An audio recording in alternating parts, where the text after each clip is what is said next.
Então, bom dia a todos. Agradeço a participação de vocês no mais um CTC virtual e, claro, principalmente o nosso Reinaldo, que está sempre disposto a mostrar o que conhece, o que vê e fazer os comentários que ele vai fazer sobre a Uruguai 2025. Obrigado, Reinaldo. Bem-vindo. Bora lá, então, falar de uma experiência interessante, seja pelo aspecto positivo ou negativo, né? Cada um sempre vive de uma forma, mas vamos discutir um pouquinho como é que foi essa vida da exposição Uruguai 2025, uma exposição que ocorreu na cidade de Ponta del Este, e eu vou pedir ajuda aqui para o meu amigo Walter Brits, sempre que possível, me auxiliar para que tenhamos a melhor informação possível sobre a exposição.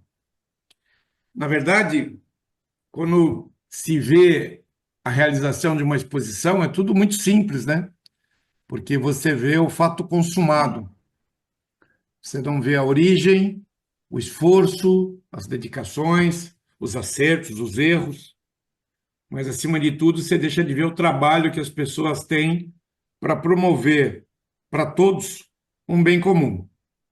E assim foi a exposição Uruguai 2025, uma exposição que começa a ganhar forma em fevereiro de 2024, quando a Federação Uruguaia de Filatelia realiza uma exposição internacional, Uruguai, Argentina, Brasil, em Punta del Este, e o Walter me convida para estar lá presente, com o objetivo de conversarmos sobre a viabilidade de fazer uma exposição num lugar simplesmente fantástico, que é o Museu Maca. Então, eu entendo, pelo menos na minha ótica, que esse é o começo da exposição que se dá aqui no museu, quando fazemos a visita e conhecemos as instalações, a beleza do lugar, e damos o primeiro pontapé, né? Numa conversa do Walter, do Júlio, da Silvana Chugarra, esposa do Paulo, que é o centro idealizador desse museu, e eu, nesse momento, tentando ser apoio para as idealizações que o Walter e o Júlio estavam sonhando e carregaram a Silvana para dentro.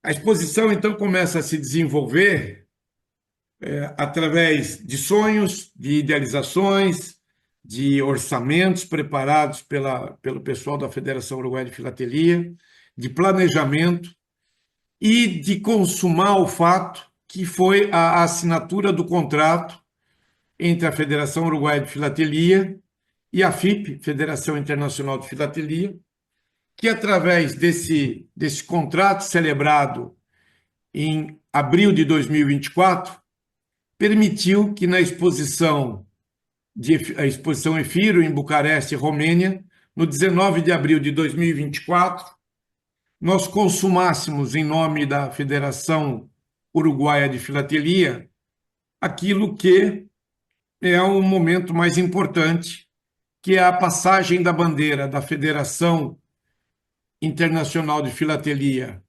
da comissão organizadora que está realizando o evento, então, no caso aqui, a comissão organizadora da EFIRO, pessoal da Romênia, para a comissão organizadora da Exposição Uruguai 2025.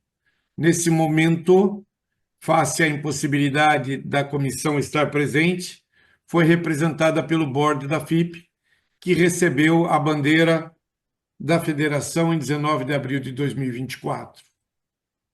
Em 20 de outubro de 24, ou seja, quase 6 meses depois, convidado para um almoço fantástico num restaurante da Bolsa, presentes Walter Brits, Júlio Ramírez, eu e Eduardo Boido.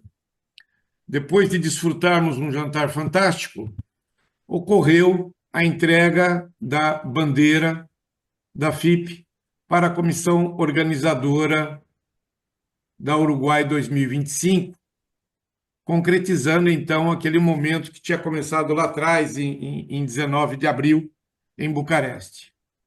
Então, oficialmente, o bastão já estava passado, agora foi entregue fisicamente nas mãos deles e o trabalho já estava caminhando de muito tempo. Ainda em outubro de 24, no jantar de encerramento, o jantar de palmarés da exposição Argentina, Buenos Aires 2024, o senhor Walter Britz, presidente da comissão organizadora da exposição Uruguai 2025, deu as boas-vindas e convidou formalmente a América Latina a estar apoiando o evento que ia ocorrer em mais alguns meses no Uruguai. E foi interessante porque essa exposição avança de forma bastante notável no relacionamento com os órgãos governamentais e obtém várias chancelas, né? Vários convênios com o município de Maldonado, declaração de interesse público pelo Ministério do Turismo e declaração de interesse público também pelo Ministério de Educação e Cultura, dando à exposição uma chancela bastante forte do interesse nacional em promover esse evento. O que, falando de forma pessoal, é muito importante sentir o engajamento cultural, turístico, político, da onde você promove o evento, porque é impossível fazer isso sem esse tipo de apoio. Vamos aqui. Bom, o local escolhido para fazer o evento, como eu havia comentado com vocês, é o Museu de Arte Contemporânea Achugarri, no departamento de Maldonado, Uruguai, o qual eu não consigo pensar nesses, sei lá, 20 anos participando de exposições, ter visto um ambiente tão turístico, tão acolhedor e tão cultural, sem dizer da beleza que existia no local, principalmente ao final do dia. Então, foi de rara felicidade a escolha deste local para promover o evento. Vamos ver aqui se as coisas ajudam. Como sempre, o mouse não ajuda. Acho que está um pouco carregada, né? Peraí, meu. Opa! Agora vai rápido demais. Vou voltar aqui.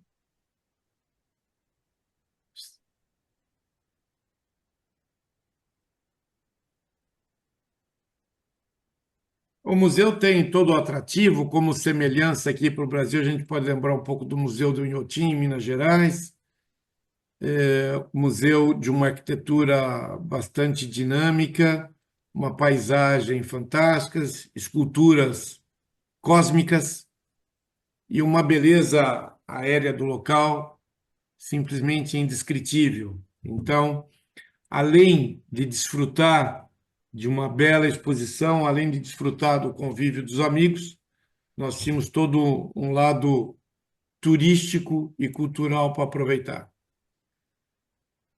Bom, é evidente que quando se fala de uma exposição, não tem como pensar em estruturar uma exposição sem um trabalho abnegado, de grande esforço, que é o trabalho dos comissários. Tínhamos quase 60 países representados na exposição do Uruguai, e esse time que vocês veem aí à frente é o time que propicia a captação das coleções nos países correspondentes, o transporte das coleções para o local da exposição, armar as coleções, né, montar as coleções, desmontar as coleções, coletar catálogos, coletar palmarés, coletar medalhas, certificados e voltar com isso para depois poder devolver para os colecionadores. Ou seja, sem esse trabalho, nada pode ser feito. No Brasil, o comissário brasileiro foi o Igor Crispim. A Federação Brasileira de Filatelia agradece muito o trabalho dele que propiciou aí a participação de 9 filatelistas brasileiros. A exposição do Uruguai foi utilizado um total de aproximadamente 1.200 faces expositivas em 2 turnos de 600 faces cada uma. O primeiro turno, a montagem ocorreu no dia 16 de fevereiro, a desmontagem no dia 19 de fevereiro, e nos dias 17 e 18 estavam expostas as coleções de história postal e temática. O segundo turno, a montagem foi dia 19 de fevereiro, a desmontagem no dia 22 de fevereiro, e esteve exposta no período de 20 a 21 de fevereiro as classes tradicional, classe aberta, inteiros postais e aerofilatelia. Aí é uma pequena vista da exposição, os quadros de excelente qualidade, um ambiente de Banana, excelente qualidade. pulquento, malbúfalo, malpica, Olá, Miguel, buenos dias. cerveja, E no dia 17 de fevereiro acontece um momento esperado por todos, creio que principalmente pela comissão organizadora, por todo o trabalho que estava tendo na realização e na organização, e no próprio museu foi realizada a cerimônia de abertura com uma participação bastante grande de várias autoridades locais. Bom, então, no dia se deu a inauguração, o ato simbólico, as maiores autoridades presentes, com a tesoura Paula Tchugarri, proprietária do museu, e aqui é o nosso canto superior esquerdo, Pracop, presidente da Federação Internacional de Filatelia, saudando a todos. Um corpo de jurados foi nomeado para realizar o julgamento dos 2 turnos, um corpo de jurados bastante curto, 24 pessoas, que compuseram, na primeira etapa, os jurados para a classe de História Postal e Temática, e na segunda etapa compuseram para Tradicional, Classe Aberta, Inteiros Postais e Aerofilatelia. Do Brasil, nós tínhamos a presença do Everaldo Santos no júri, como Senior Consultant, e o Igor Crispim, trabalhando como assistente de secretário, de forma a poder fazer todo o trabalho de secretariado e preparar a documentação necessária para dar andamento na exposição. Aqui uma foto interna, então, o Bernard Jiménez, da França, como secretário, é a pessoa que faz toda a coordenação. Do lado esquerdo da foto, sentado, Pracop Shirakit, presidente honorário, e ali em pé, mais à esquerda, Anders Lister, da Argentina, presidente do júri. Aqui uma foto geral da sala de júri, ao fundo aquela pequena salinha onde fica o comitê de espertização. Então, no caso de dúvidas com relação à veracidade das peças, esse comitê é acionado e faz a verificação necessária. E nas mesas estão correspondentes cada time definido para cada uma das classes que estava em julgamento. O trabalho do júri foi bastante extenso, bastante complexo, um total de 265 coleções para ser julgada basicamente em 4 dias. Então, um trabalho de bastante esforço, mas feito com bastante dedicação e tentando ser o mais correto possível, o mais justo possível. Nem sempre, quem sabe, essas metas são atingidas, mas o esforço sempre existe. Bom, paralelo à exposição, a quantidade de eventos sociais, turísticos e filatélicos que ocorreram é simplesmente fantástico. Acho que se tinha atividades constantes por todo o tempo. Então, o famoso grupo da minha oficina, pela primeira vez, teve um grande espaço dedicado para o encontro. Esse espaço tinha uma estrutura bastante boa para a preparação do churrasco, as parrilhas, e se bateu o recorde do número de pessoas presentes à exposição, à reunião no minha oficina, em 2 noites seguidas, ou seja, em 2 belos churrascos que ocorreram à noite. Vocês podem ver que as fotos são diferentes, uma média de 82 pessoas presentes em cada um dos eventos, ou seja, é um recorde que acho que dificilmente vai ser batido nos próximos eventos aqui. Além disso, foi programada diversos city tours que colocaram Punta del Este na palma da mão dos expositores que estavam lá presentes e queriam conhecer a bela Punta del Este. City tours foram um sucesso. Diria até que se tivesse mais ônibus, mais gente teria também aproveitado isso. E tínhamos aqueles nossos expositores que procuravam onde estava a estátua das mãos e, não achando, criaram sua própria estátua. Mas foram momentos muito, muito importantes.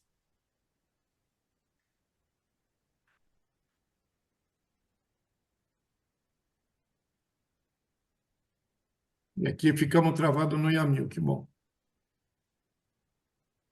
Que eu fui fazer admissão na sala e perdi o time aqui. Opa, olha aí. Voltamos. Jamil.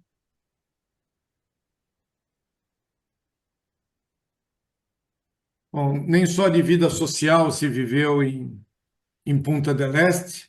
A comissão organizadora preparou um programa bastante extenso de atividades filatélicas. Então, citar algumas aqui: palestras da Real Academia Hispânica de Filatelia e História Postal, foram 3 palestras, uma a qual eu tive o prazer de fazer, a outra o Walter Britz, e a terceira feita pelo Yamil Coury. Essas palestras serão depois disponibilizadas pela comissão organizadora para que todos possam usufruir. Também houve uma participação bastante forte da Cor em Fila, prepararam algumas apresentações muito interessantes, narrando um pouco a história da evolução da filatelia, como a filatelia antes era tida como um meio cultural, a popularização dela, e agora, na teoria deles, uma volta, evidentemente, para ser um veículo cultural. Explicaram muito do funcionamento hoje da estrutura de site deles, comparação de material, e fizeram também o lançamento de 2 livros, um do Pablo Haim, sobre o material de Império do Brasil, e outro do Eduardo Boído, sobre o material clássico do Uruguai. Também existiram 2 seminários de qualificação da FIP. Esses seminários são imprescindíveis para as pessoas que têm a intenção de um dia se tornar jurados, mas, independente disso, são seminários extremamente importantes que permitem entender a visão, os detalhes dos itens que compõem a análise de uma coleção, os conceitos que devem ser respeitados. Um desses seminários foi ministrado pelo Peter Surradok, sobre classe aberta, e o outro seminário por Ian McMahon, da Austrália, sobre enterros postais. Esses seminários tiveram uma frequência aí por volta de 50 pessoas cada um dos seminários, e corro o risco de dizer que foram os seminários com maior densidade populacional desses que eu tenho assistido. Além disso, houve uma apresentação sobre a Exposição Mundial Boston 2026, presente a embaixadora dos Estados Unidos no Uruguai, a qual também fez uso da palavra, convidando todos para estar presente. Não vamos esquecer que Boston 2026 é a exposição que vai ocorrer agora em maio de 2026, e aqueles que ainda não a puseram no seu programa de viagem, aconselho começar a estudar, porque é uma exposição que terá 4.000 faces expositivas e diversos salões paralelos funcionando, segundo o próprio Yamil, tomando como base aquilo que a Federação Brasileira de Filatelia fez aqui no evento Colecionar 2017, onde tínhamos dentro desse evento 2 exposições filatélicas, uma mundial, Brasília 2017, e uma nacional, Brapex 2017. Também fez parte da realização no evento a entrega de certificados e placas por parte da Academia de História Postal e Filatelia do Brasil, órgão da FEBRAF, a acadêmicos que haviam sido selecionados e não tinham tido ainda a possibilidade de nos encontrarmos. Então, o Dr. Rogério Ledvitz, presidente da FEBRAF, fez a entrega da placa de certificados para o senhor André Schlichter, da Argentina, Yamil Coury, dos Estados Unidos, e Pablo Haim, da Argentina.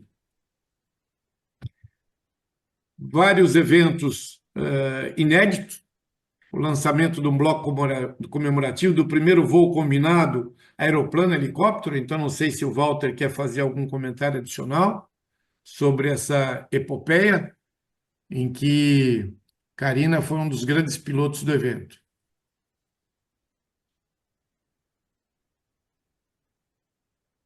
Junto também ao evento, o importante comércio filatélico, e onde podíamos registrar a presença do Bill Barring, da Federação Uruguaia de Filatelia, resgatando e voltando à participação de eventos internacionais Correio do Brasil, além de, evidentemente, estandes, onde tínhamos vários comerciantes filatélicos, como Leon Draime, Lindolfo Pires, o Gerardo, Castle Rock, a própria Corinfila, a Collector Bazaar e o Halil, da Argentina. E não podemos deixar de registrar, evidentemente, a participação do Correio Uruguaio, não só com um estande, mas como um apoio incondicional à filatelia do Uruguai. E quando eu digo incondicional, é que essa presença de apoio do Correio do Uruguai não se deu somente agora na exposição mundial. Ela foi constatada quando da realização da exposição interamericana em Montevidéu, em 2023, novamente reforçada quando da exposição trinacional Uruguai, Argentina, Brasil, 2024, em Punta del Este, e agora novamente na participação e apoio no evento que ocorreu em Punta del Este. A presença da senhora Letícia Vargas e da senhora Ada Carvalho, sempre muito cordiais e coordenando todas as ações do Correio. O Correio lançou vários selos, uma folhinha comemorativa à exposição, utilizando como base o cenário do Museu Maca, obras que ali estão expostas, e na parte central a imagem do Pablo Achugarri. Além de, evidentemente, que nós acabamos de mostrar, o lançamento dos selos do primeiro transporte combinado avião-helicóptero. Opa, aqui erramos alguma coisa, temos o... Perdemos, será que a conexão? Só pode. Voltamos lá.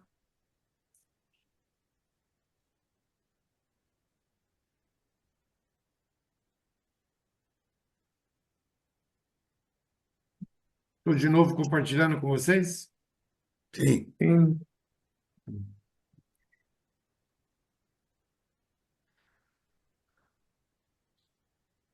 Também é importante destacarmos a presença da UPU, com o stand, com a exposição de coleções de diversas administrações postais e com o lançamento do Cupom Responsa Internacional com o logo da exposição. Creio que é a primeira vez que isso ocorre. Quase uns 500 ali. Eu também nem consigo dormir. Marcília, acho que o seu fone Não estava... dá papelão para botar. Não, teve durante isso aqui. Eu tô precisando dormir, né? Pode ver quando durmo nessa casa direito. Qual o cara tá ali dentro? Marcília, Tem durante aqui. Meu filho, pega aquela caixa branca ali, vê se tem alguma fita que Mas, sirva para filha, você. seu Tira telefone, essa seu tampa som vermelha, está tira essa aberto e eu não consigo fechar. aqui. Bom, tivemos o encerramento da exposição, como sempre, o ponto mais alto do evento, 22 de fevereiro, um jantar de palmarés no Hotel Enjoy, ponto central de Punta del Este, e com uma qualidade de evento primeiro mundo, um jantar bastante bem organizado, comida de excelente qualidade e um show de tango fantástico, promovido pela comissão organizadora. E, evidente, é o momento em que todos ficam aguardando. Estava disponibilizado em todas as mesas informação sobre a premiação, catálogo de palmarés, repórter do júri, repórter do grupo de expertos, e, nesse momento, aos presentes, seria entregue a medalha do evento. Interessante, então, observar que no evento em si, tivemos a apresentação de 265 coleções, 37 delas atingiram ouro grande, 66 atingiram ouro, ou seja, um total de 103 coleções numa pontuação acima de 90 pontos, que significa aproximadamente 39% da exposição. Espera só um minutinho, senhores, por favor.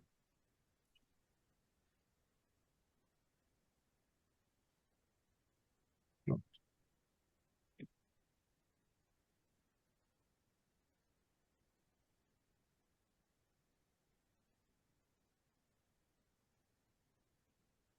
Ok? Vocês estão me vendo? Sim. Ok, obrigado.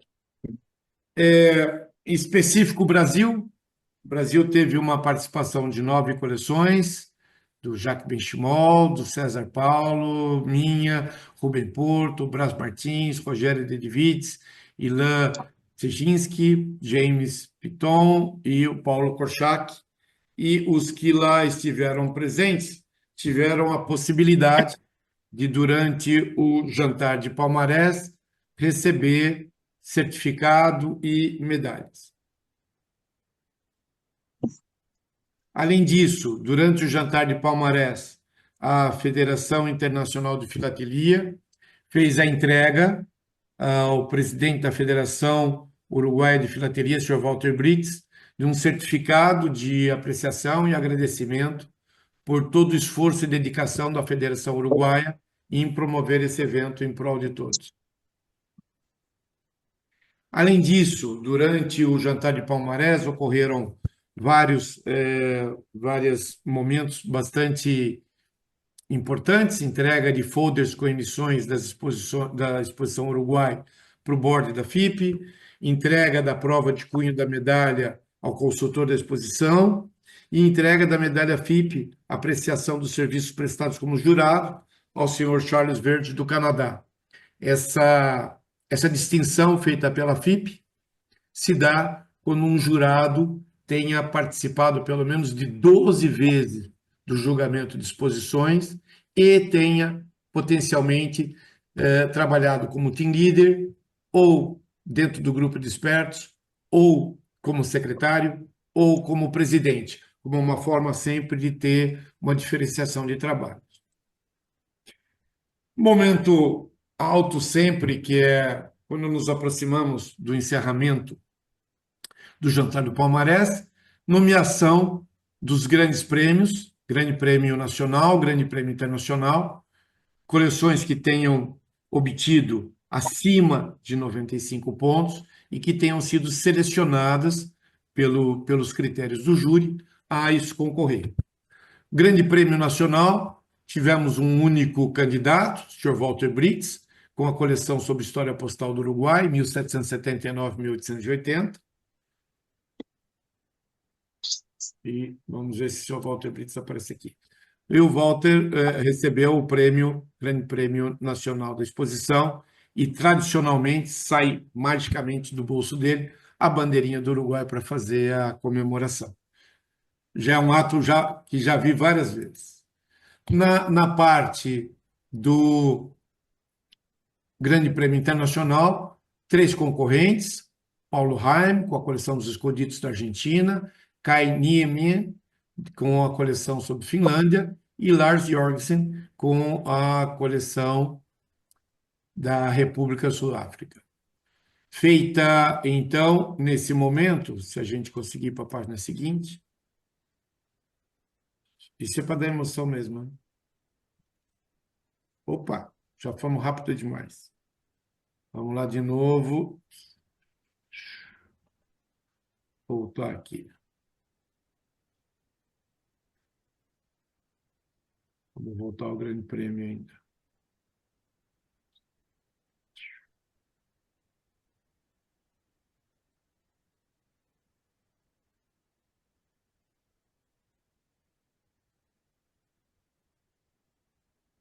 O Grande Prêmio Internacional, então, as 3 concorrentes.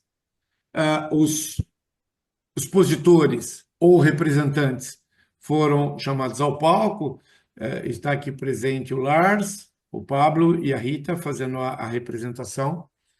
E aí se processa a contagem dos votos, né? Como já é de conhecimento, os jurados, de forma secreta, fazem seu voto. Esse voto é lacrado dentro de um envelope, juntamente com um segundo voto do presidente de júri, que será usado em caso de desempate, e esse envelope só é, então, violado durante o jantar, feita a contagem, e então anunciado o vencedor, no caso aqui, Grande Prêmio Internacional da Exposição Uruguai 2025, Sr. Pablo Haim, da Argentina, com a coleção de Escondidos. Como normalmente em fechamento, mas aqui em função de um problema de escala de voos ou de inversão, como a abertura da exposição, se dá o... Marcília, por gentileza, eu não consigo fechar seu telefone, eu fecho e abro. Você pode fechar, por gentileza? Então, tivemos aqui a passagem da bandeira da comissão organizadora atual para a comissão futura. Então, a bandeira sai do Uruguai e segue para a Coreia, local do próximo evento. Coreia vai se realizar de 17 a 21 de setembro de 2025, em Seul. Então, outro bom momento que todos podemos nos preparar para estar presente. Aí, o que é importante, na hora que tudo isso acaba, é olhar os 3 grandes pilares que sustentaram essa exposição, né? Uma exposição onde a palavra principal foi sempre foco, um time de trabalho extremamente competente, e o que é muito importante quando você tem um time é ter a liderança.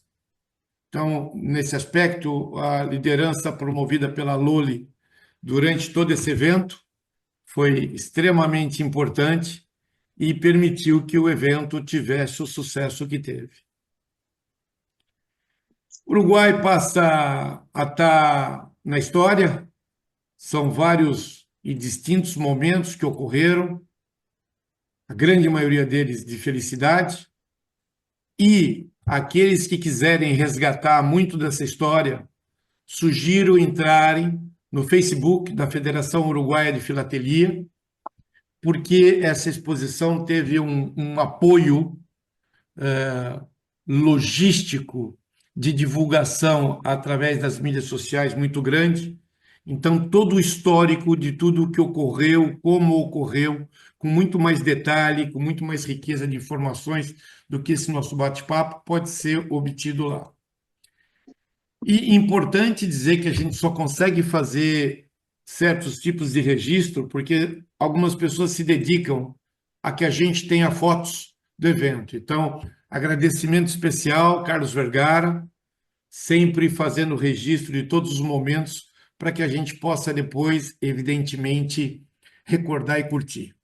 Aqui aproveito fazer um agradecimento especial a um amigo especial, Walter Brits, um agradecimento muito grande pela confiança no trabalho, pela solidariedade, apoio e, acima de tudo, que tudo aquilo que a gente sofreu durante a realização do evento serviu para solidificar a nossa amizade. O Uruguai é passado, um passado bom, e vamos rezar para vir mais coisas aí pela frente. Acho que era isso que eu tinha para falar com todos os percalços, é isso aí.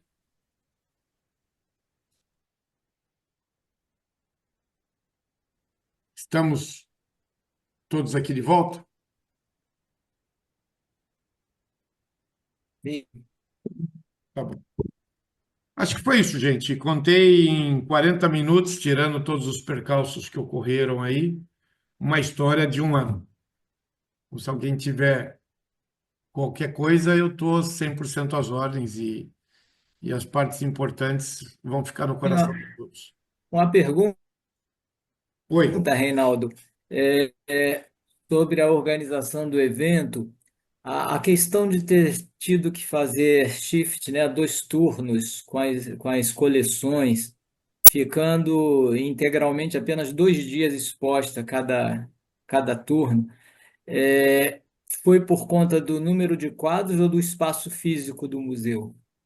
São as duas coisas, né? Primeiro, que hoje em dia um dos maiores investimentos de uma exposição, evidentemente, é a alocação de espaço, e o outro grande investimento passa pelos quadros. A comissão organizadora dispunha por volta de 320 quadros, que são por volta de 640 faces, e uma exposição especializada, uma exposição internacional especializada, pede um mínimo de 1.000 faces. Então, fazer em dois tempos permitiu uma melhor ocupação da área e ter a possibilidade, permitiu, vamos chamar assim, usar melhor os recursos de quadro que eram disponibilizados. O que é importante comentar aqui é que, por determinação da FIP, mesmo a exposição ocorrendo em 2 tempos, as coleções que são selecionadas a potencialmente serem elegidas a disputar o Grande Prêmio Internacional, o Grande Prêmio Nacional, necessariamente devem continuar montadas. Porque isso não ocorreu a primeira vez que a exposição foi em 2 tempos, Londres 2010. E aí, quando você está no segundo turno da exposição e você tem coleções elegidas no primeiro, fica difícil você abrir em cima de uma mesa ou se valer da memória para poder comparar. Então, a comissão organizadora, para não quebrar o sequencial, porque você não sabe quem do primeiro turno vai estar no segundo turno. Então, ela tinha um espaço dedicado às coleções que potencialmente fossem elegidas. Essas coleções se mantiveram montadas durante todo o período da exposição, permitindo os jurados ver as coleções armadas, e aí vem a seleção, né? Eram 7 coleções, caíram para 5, 5 para 3, que foram as 3 que disputaram o Grande Prêmio, e com todos os méritos, aquela coleção do Pablo Jaime sobre os escuditos. Ok, obrigado.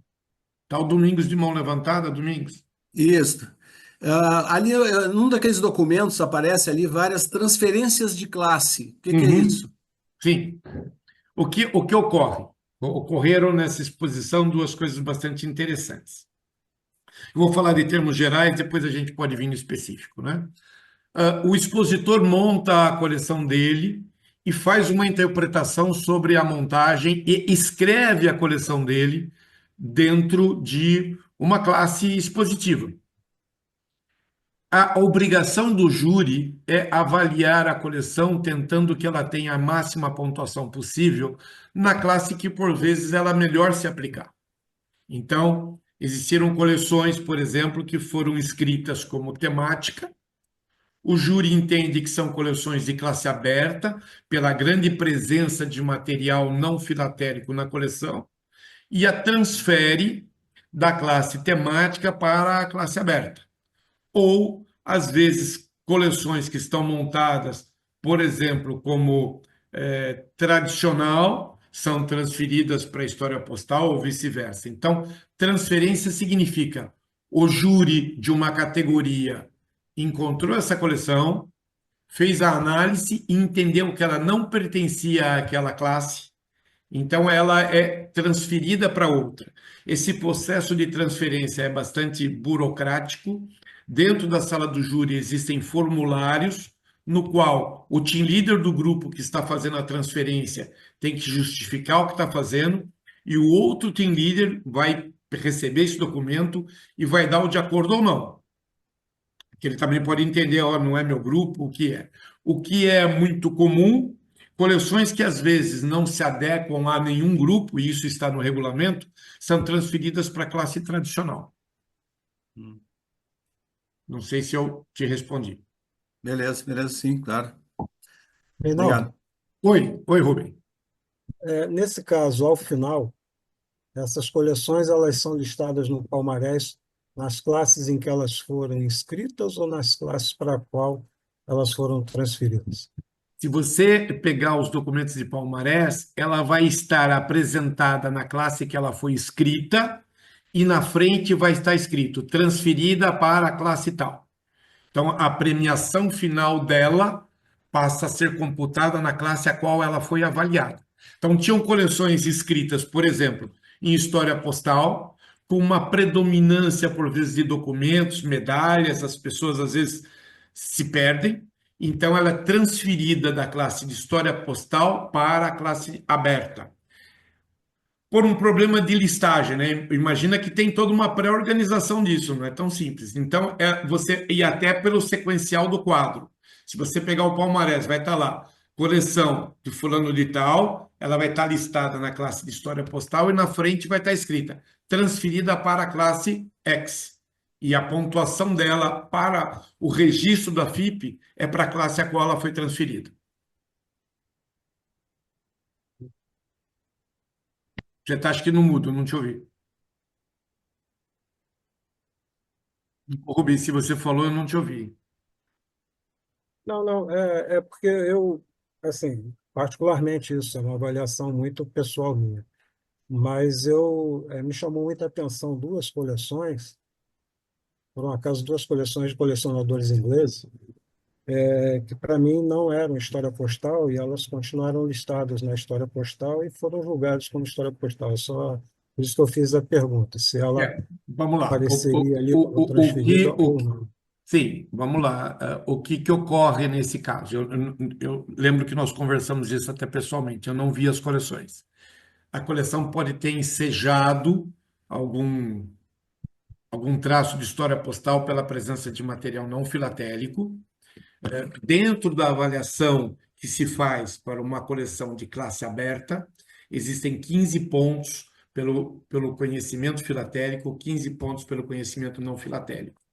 Então, o júri pode ter entendido que uma presença pequena de peças e poderia ser, vou usar um termo ruim, mas vamos lá, penalizada na redução de algum tipo de avaliação e não transferida daí para a classe aberta, porque daí ela teria muito pouco material de classe aberta e a penalização poderia ser maior.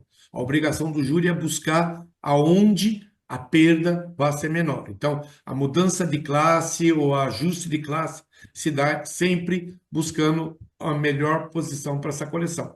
E, com toda certeza, o que é sempre muito importante na sessão de feedback, na sessão de retorno da análise, eu espero que, estando presente o expositor ou estando presente o comissário, ele tenha recebido alguma consideração nesse sentido para minimizar ou reduzir o problema da próxima vez.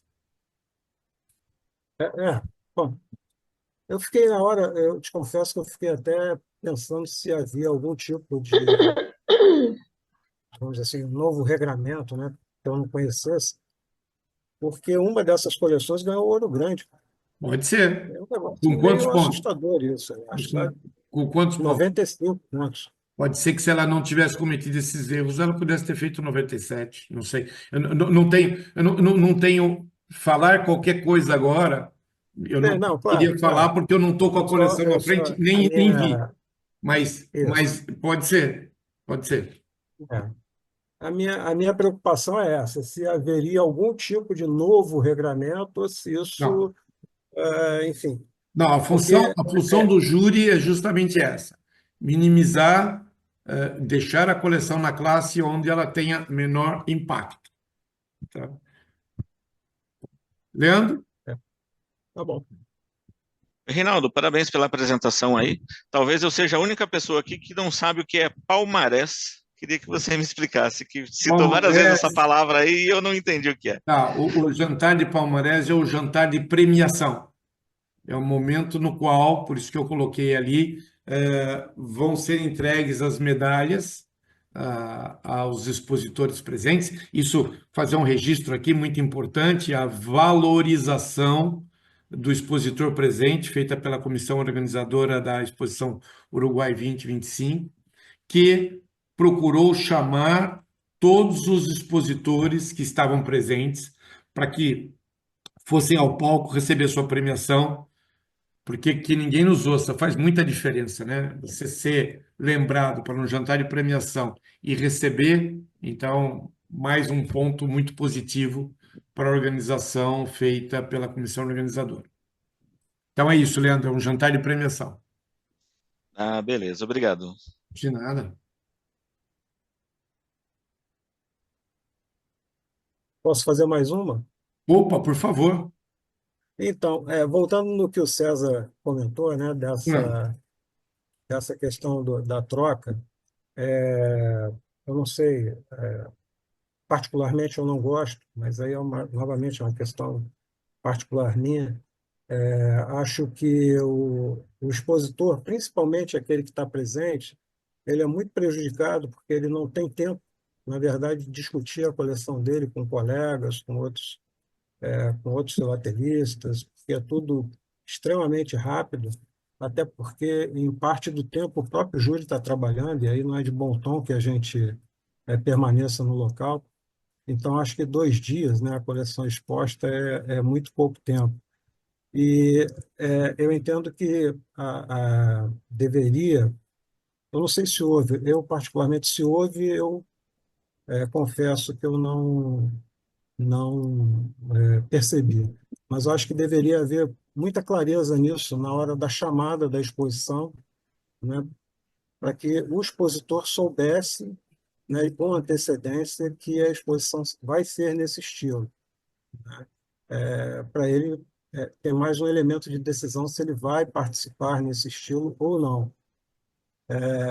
E se isso, Reinaldo, você que é membro do board da FIP, se você vê isso como uma tendência ou isso é uma peculiaridade, né, que tem acontecido, não é a primeira vez, evidentemente, ou se é uma tendência que vai se colocando. Bom, vamos pensar aqui.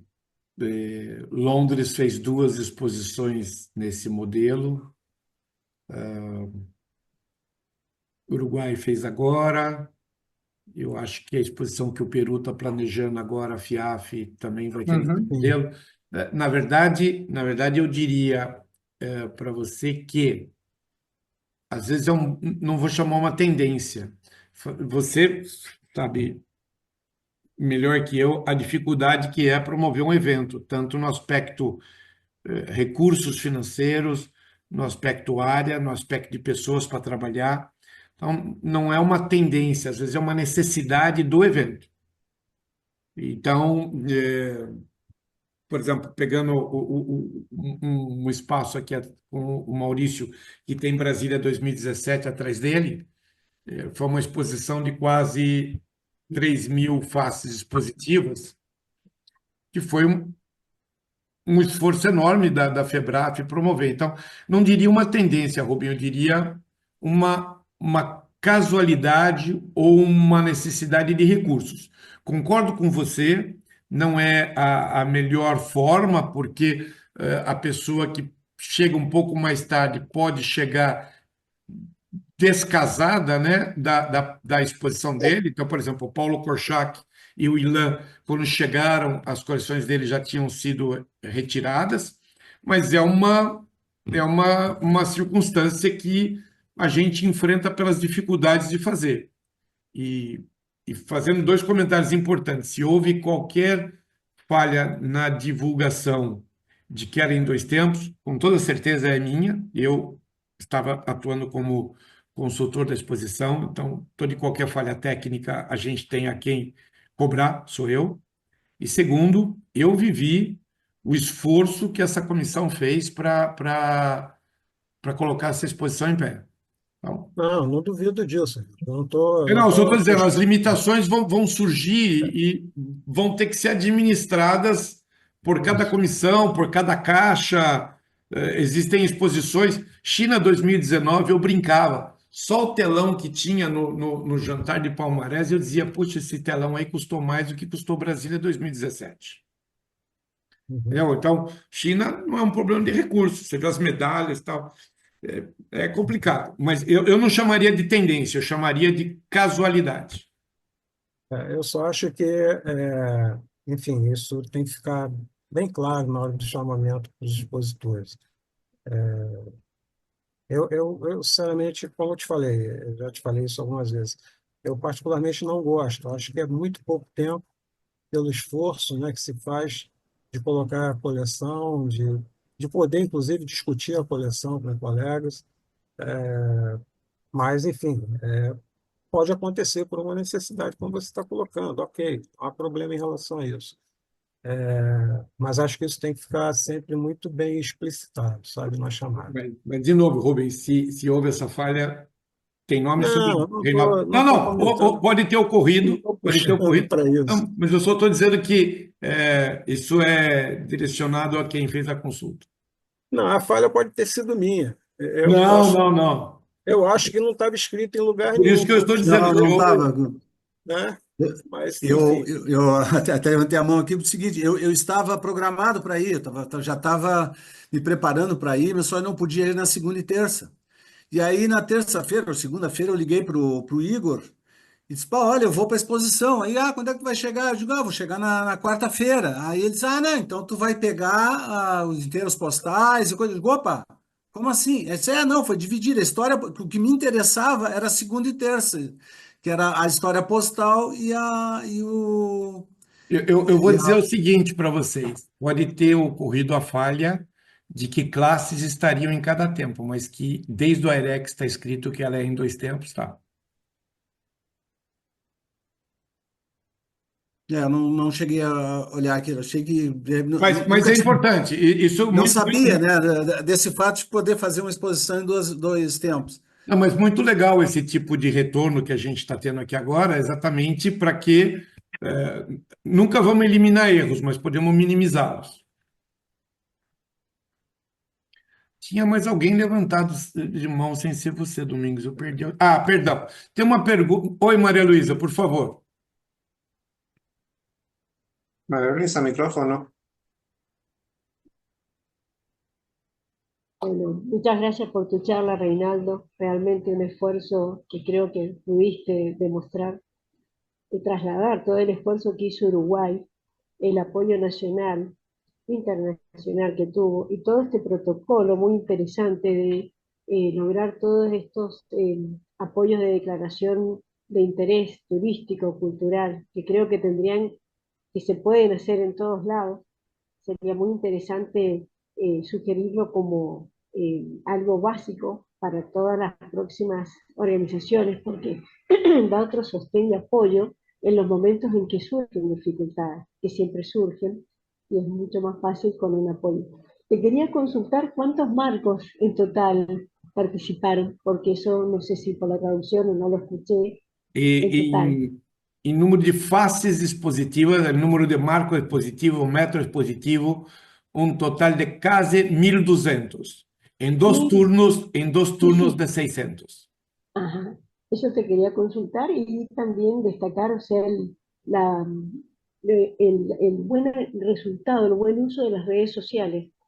Por lo menos yo, y creo que muchos de los que no fuimos, al ustedes hacer un Instagram especial, lo fuimos siguiendo toda la fase formal y por mi Sí, oficina la parte informal, y destacar también el lugar que consiguieron para mi oficina, que obviamente permitió otra interacción y otra amistad y tener todo junto, también económicamente, socialmente, para el traslado, una ventaja impresionante, y que ni hablar de Lala, por supuesto.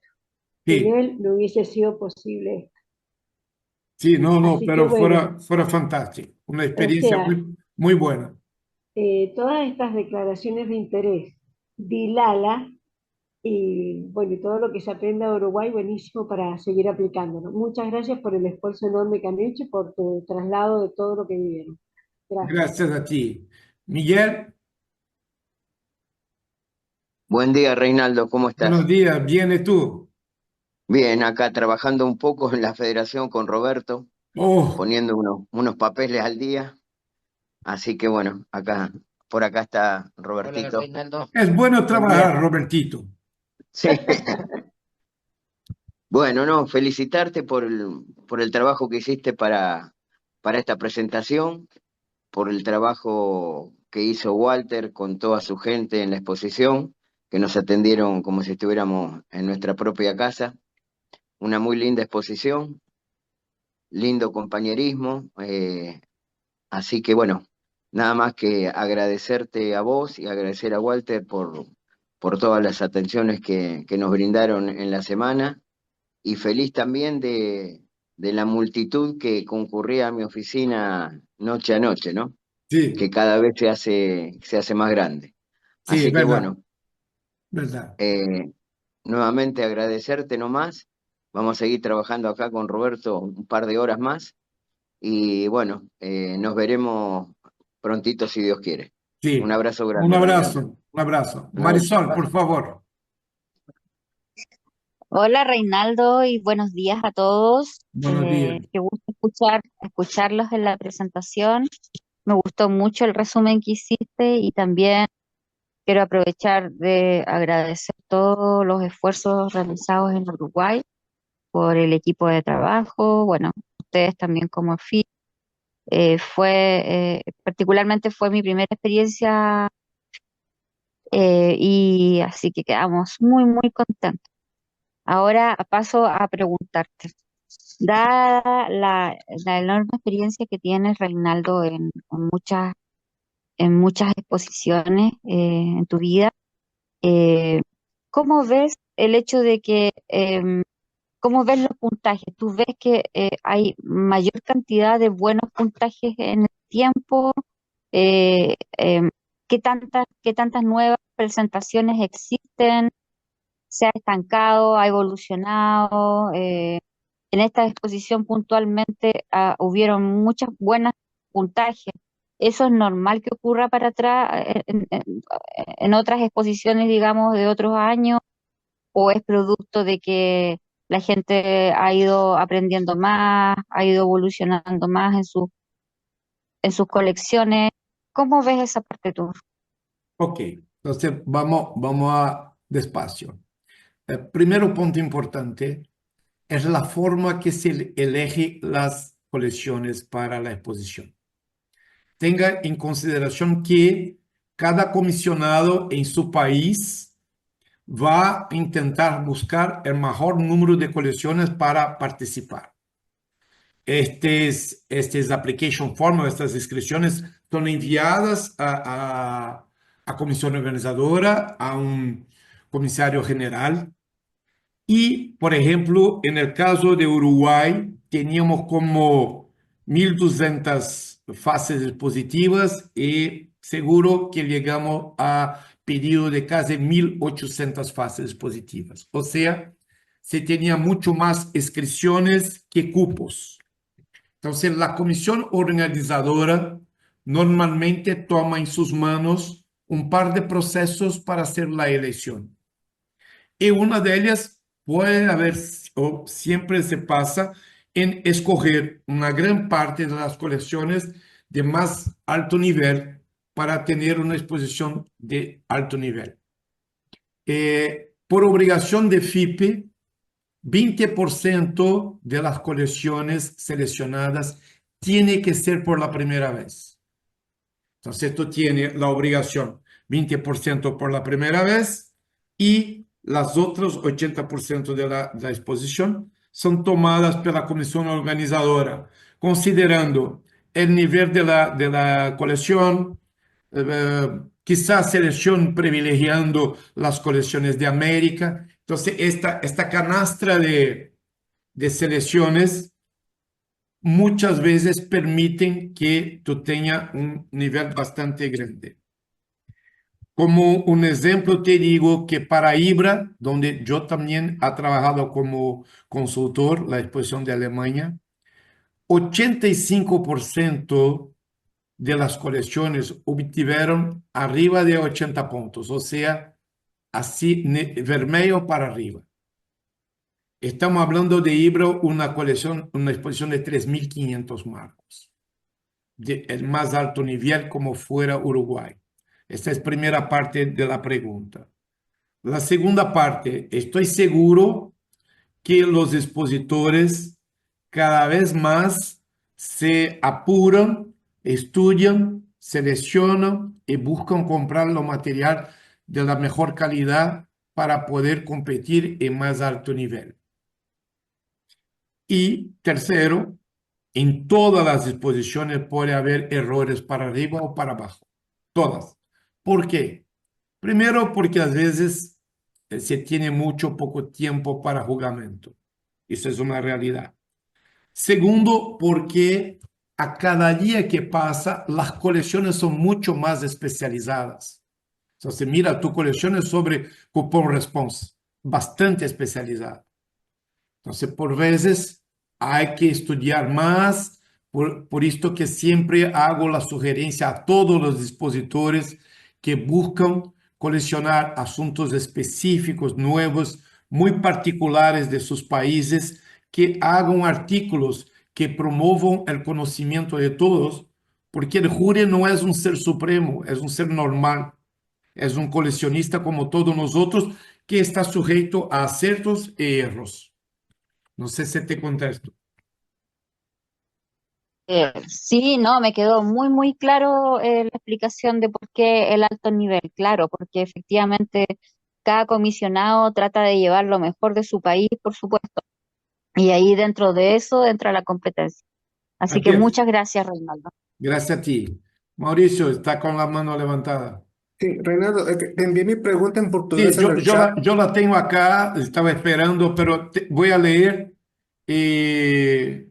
Bueno, Mauricio pregunta, un coleccionador expresó que su colección obteve 7 puntos a menos que en Buenos Aires. Y al consultar un miembro del júri, aquí, a ver, para poder leer todo, no logro abrir acá. ¿Se puede leer para mí, por favor? Bueno, te la mando de nuevo. Ok, mi portugués está algo oxidado, entonces mejor te lo mando ahorita. Ahí. Ok. E ao falar com membros do júri, esse disse que não conhecia classificações anteriores. O júri não recebe informação por parte do comitê organizador? Não. O que passa? A ver, Buenos Aires foram na exposição FIAF. Ujú, Estamos falando de uma exposição FIP. ujú. O que se hace? Se prepara um guia que se queda com o secretário da exposição, solamente o secretário, con la puntaje de las colecciones que tuvieron récords anteriores.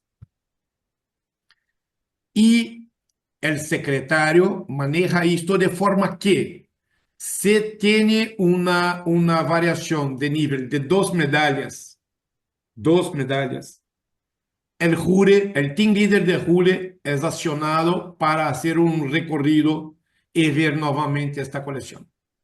Si el jure recibiese la puntaje, te diría, no tiene que jugar, se va a seguir la puntaje que tiene.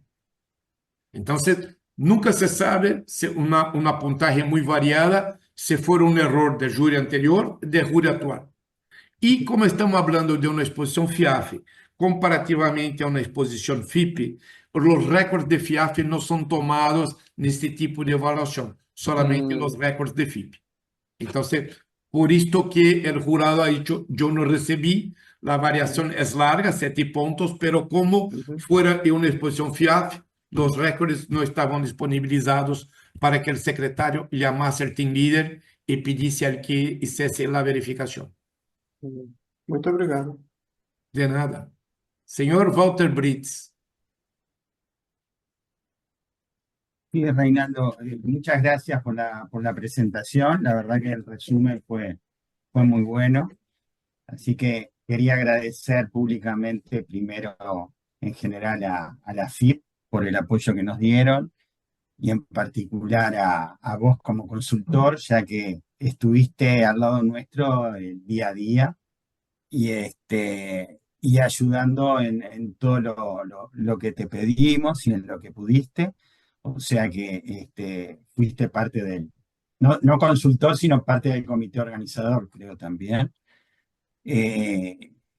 También felicitar a FEBRAF, porque yo creo que el 45% de sus colecciones fueron mayores de 90 puntos, o sea, un nivel muy alto. Agradecer también a Igor Crispin, no sé si está por ahí, porque él estaba como comisionado y cuando tuvimos el inconveniente de que no teníamos asistente para el secretario del jurado, ya que esa labor la hace Kelly On de FIP, ella por motivos personales, por una enfermedad de la madre, creo, algo de eso, no podía venir como asistente y bueno, y Igor ahí tomó el desafío, a pesar de no tener experiencia previa, tomó el desafío de participar como asistente del secretario del jurado y es algo que hay que agradecer públicamente también, ya que el trabajo de él es importantísimo para que el jurado funcione realmente bien. También quería remarcar que, bueno, que tomamos la decisión de llamar a todos los que estaban presentes en el palmarés para entregarles medalla porque era un agradecimiento por el hecho de que ellos hayan venido personalmente a la exposición y no podíamos no entregar la medalla públicamente. También, a pesar de que no teníamos obligación, entregamos medallas también a todos los expositores de un marco que creo que se merecen también ser reconocidos. Una medalla que, por cierto, tratamos de que sea lo mejor posible, con la revestida en oro. Creo que se podían llevar un buen recuerdo nuestro. También agregar que tuvimos la declaración de interés del Ministerio de Industria y Energía, que no apareció ahí, pero quería hacerlo públicamente también. Con respecto a la calidad de las colecciones, si el nivel fue alto o no, muchas veces tuvimos que dejar colecciones fuera de competencia porque tomamos la decisión de que aquellos expositores que tuvieran inscripciones en más de una colección, que hayan inscrito 2 o 3 colecciones, decidimos que solamente inscriban una y como todos sabemos hay expositores que tienen 2 o 3 colecciones de primerísimo nivel, incluso de oro grande, pero las dejamos fuera. Y creo también que el éxito de que el nivel de las colecciones sea muy bueno, también proviene del hecho de tener la confianza de los expositores de traer sus grandes colecciones. No se ve acá, pero creo que uno de los mayores trabajos que tuvimos, todo el comité organizador, fue tener una excelente entrada de colecciones por importaciones temporarias para que los expositores puedan entrar sin problemas a sus colecciones y sacarlas sin problemas. Fue uno de los costos más grandes que tuvo la exposición, eso no se ve, pero sí se ve en los hechos.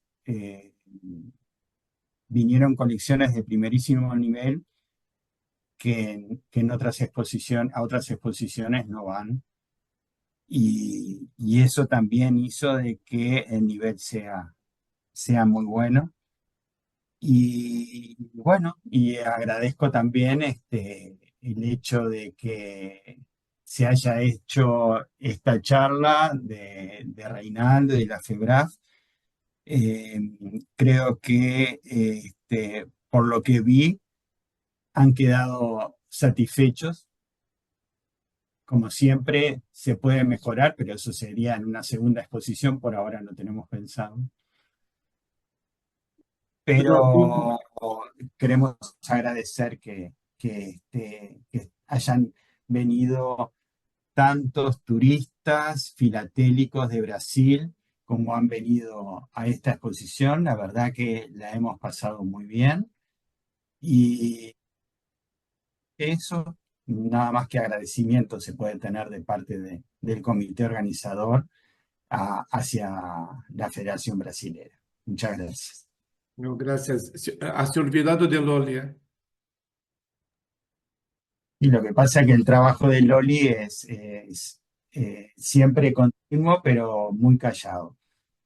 También el trabajo de Karina fue constante, o sea, se ha nombrado mucho la sala de jurados o lo que Sí. sea, pero todos sabemos que la literatura se evalúa en otro momento y en otro lugar, y realmente el trabajo logístico para que todas las colecciones, todos los libros de literatura que las traen los comisionados el último día, cuando se está haciendo la evaluación, lleguen en tiempo y forma a los jurados. Y eso fue un trabajo logístico, yo creo que muy difícil, que se pudo hacer, y eso fue hecho por Karina. O sea que también el agradecimiento a ella, ¿no?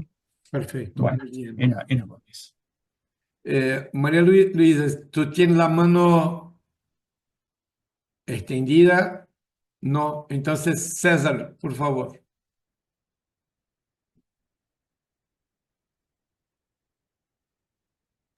Reinaldo, por favor, só para verificar se eu entendi, porque a resposta foi para a Maria Rara e foi em espanhol. Quando a gente prepara, eu preparo, por exemplo, a ficha de inscrição e coloco uma página de sinopse, onde eu faço highlights do assunto estudado e da coleção. Uhum. Isso, então, que eu mando não chega no jurado. Não. O highlight chega. Vamos lá. Quando você faz a inscrição, você tem a folha de inscrição, o application form, né? A introdução da sua Isso. coleção, a primeira página, e você pode ou não mandar esse submit, esse resumo. A sua folha de introdução e sua informação, essas chegam ao jurado. A sua folha de inscrição, a qual tem seu nome e a sua premiação anterior, não chega ao jurado. Tá, entendido. Entendeu? Obrigado. Então, aí baseado nessa folha, nesse application form, é que a comissão organizadora faz a seleção e das coleções, a FIP faz a revisão, ou seja, a Kelly olha ficha por ficha para ver se as coleções que estão lá, as exposições que estão lá nominadas realmente existiram, se a premiação está correta, se o expositor tem direito a 5 quadros ou se já tem que expor 8, né? Mas esse histórico passado fica na mão do secretário. E o secretário só faz uso dele na medida que, na verificação da pontuação, existem a diferença de 2 medalhas. Por que Ok. eu quero dizer isso? Você pode tirar 90 pontos numa exposição e ser ouro, e na outra você tirar 88 se é vermelho grande. É muito tênue essa diferença. Ah, Então, de ok. toda forma, é feita esse tipo de verificação, mas essa verificação só é feita com coleções do nível FIPE. Por exemplo, o caso Tá, que o Maurício Merria colocou aconteceu numa FIAF.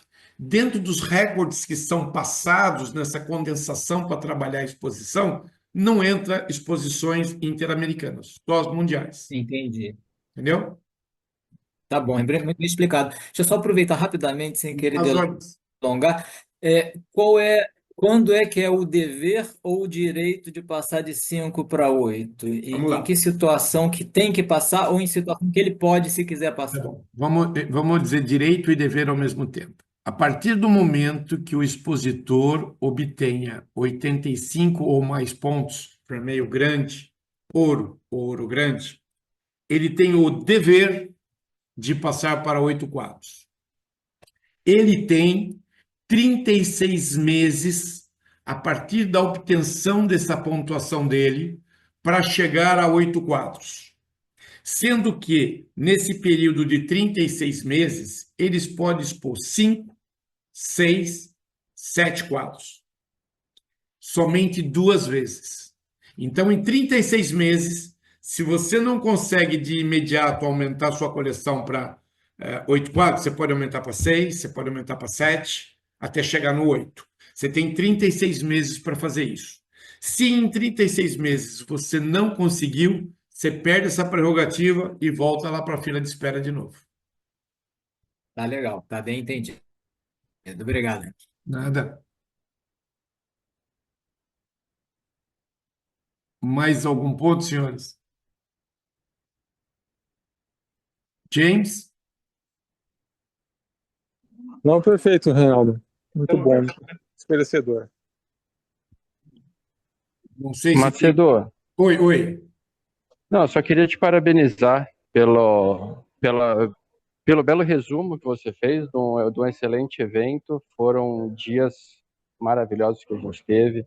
Agradecer a Walter mais uma vez pela recepção, pelas boas-vindas que tiveram conosco. Foram momentos realmente muito bons. Eu e Laura curtimos muito os momentos da exposição, de todas as oportunidades que tivemos de estar juntos, o local do evento maravilhoso. Só te parabenizar pelo resumo que você fez, mas de dias tão lindos. Obrigado. Eu vou falar bem claro, é fácil fazer o resumo de algum bom trabalho organizado por alguém. Então, eu só retratei o trabalho que o Walter e o time fizeram. Ficou fácil. Walter, una vez más, felicitaciones, muchísimas gracias. Obrigado, mas... Obrigado, gente. James, não sei se alguém tem mais alguma pergunta ou se você quer concluir aí. Você está me ouvindo, Reinaldo? Super bem. Ah, legal. Não, da minha parte, se ninguém mais tiver uma questão, no avançado da hora, a gente pode encerrar, né? Obrigado a presença de todos. Obrigado, Reinaldo, pela bela apresentação. Para quem não esteve lá, como eu. Obrigado, Walter, pela bela exposição. Vamos esperar a próxima aí. E obrigado a todo mundo pela boa vontade de vir participar aqui do bate-papo. Abraço. Valeu, parabéns. Abraço. Abraço a todos. Ei, parabéns.